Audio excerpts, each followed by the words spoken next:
Myrra, can you tell me who you are?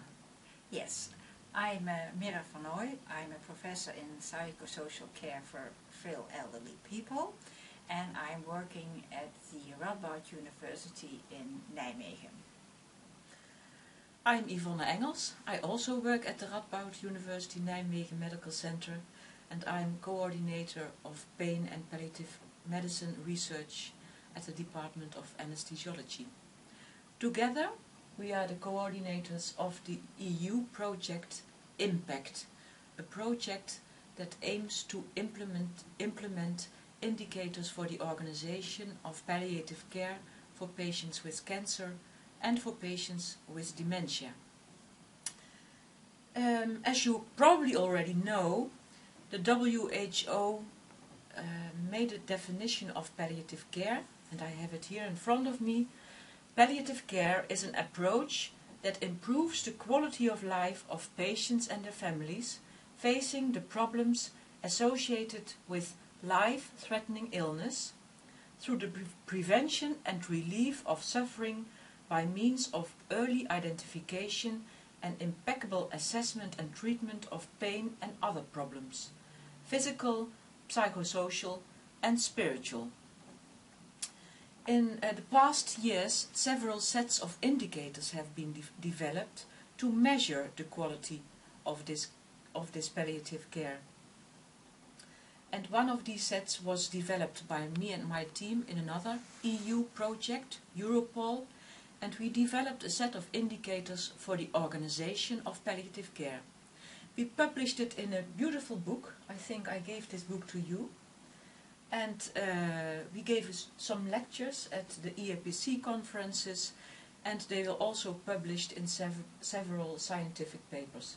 So our job is ready. I have to disappoint you because you did a lot of work, you developed very good quality indicators, but it does not implement itself. Implementation requires a very good plan, requires that you know about the context where you are going to implement it. You have to look at which are the barriers to implement it and which might facilitate the implementation of quality indicators. So you have to do really a great effort.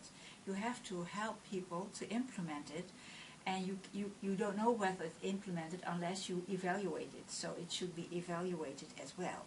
So I'm very happy that the EU granted our request to implement this on a large scale. Yes. Of course, Myrra is totally true, and a lot of things have been developed in science and in medicine, and often it's not used.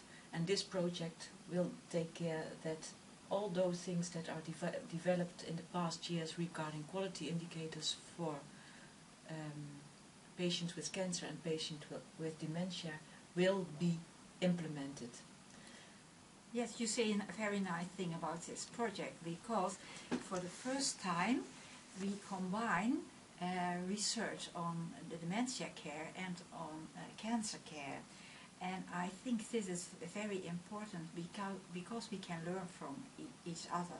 We have developed a lot of good quality indicators, interventions. We have done a lot of studies on the organization of care, both on palliative care and on dementia care, but we can learn from each other, and we can look whether we can develop quality indicators which are general for both cancer and dementia care, and then they might also apply for other chronic diseases. So I think we really have a great chance to improve the quality of palliative care for cancer and dementia. Yes.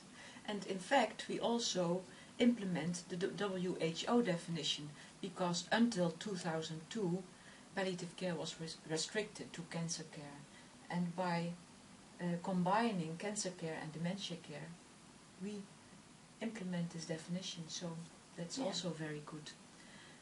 It's a project which we will do with 10 countries, and that's also very important, because an implementation strategy that will be effective in the Netherlands probably will not be effective in England, where there is another healthcare system where there is another culture, etc. So it's very good that we can do it in an international project. So we are really keen to grasp this chance to make a very good study and to improve palliative care for patients with cancer and dementia. And not only in hospitals, not only at home, but also in hospices and in nursing home. We will look at all the usual settings where palliative care or dementia care, I forget nursing homes, will be provided. And I think that we have to adapt the implementation strategies not alone to the countries, but also to the settings, and probably part of them also to dementia or to cancer.